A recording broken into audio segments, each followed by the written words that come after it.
338 months. That's how long the United States was in Afghanistan. Nearly 20 years. And on August 30th of this year, the U.S. officially completed their withdrawal after the Taliban took over the country. The withdrawal left millions of Afghans desperate to leave.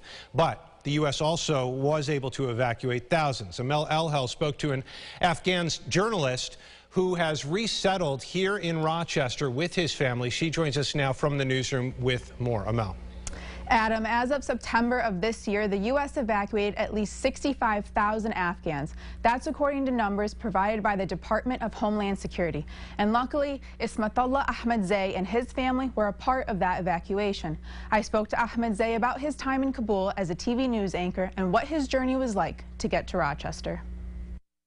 They say don't go to TV. If you go, we'll kidnap your family, and we'll kill you. Ahmadzi was a TV news anchor and political show host in Kabul, Afghanistan. He says he was threatened, attacked, and the station he worked at bombed. When the situation in Afghanistan became so bad, and it was so dangerous for Afghan journalists that they're working in Afghanistan society, the Taliban's they tried to kill the journalists. Working with the U.S. Embassy in Kabul, Ahmadzi was able to secure a spot on a New Mexico Army base for him and his family. When I get an email from the U.S. Embassy that they say you are ready for departure and you come to airport at 4 o'clock. Ahmadzi says getting his wife and kids out of a dangerous situation was crucial, but leaving behind the rest of his family was heartbreaking. I am so happy that I saved my family, my life, my children's life, my wife's lives.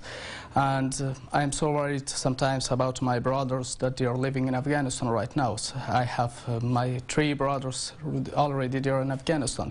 And I'm so worried about them that I hope Allah saved them. Ahmadzi and his family lived on the Army base camp for 2 months before making their way to Rochester, where they say local organizations like Keeping Our Promise and the Catholic Family Center are to thank for everything they have. I like Rochester, and it's very good for us and the peoples and our volunteers and our organizations that they are working in there. They support us and they help us, and we are so happy about this. Ahmadzi and his family have only been in Rochester for about a month, but he says once he perfects his English, he plans on jumping right back into being a journalist. From the newsroom, Aman Al-Hel, News 8. All right, we wish him all the best. Mel, thank you. Rochester is home to many organizations who help with resources for refugees. Some of these groups include Keeping Our Promise, Catholic Family Center, and Mary's Place. You can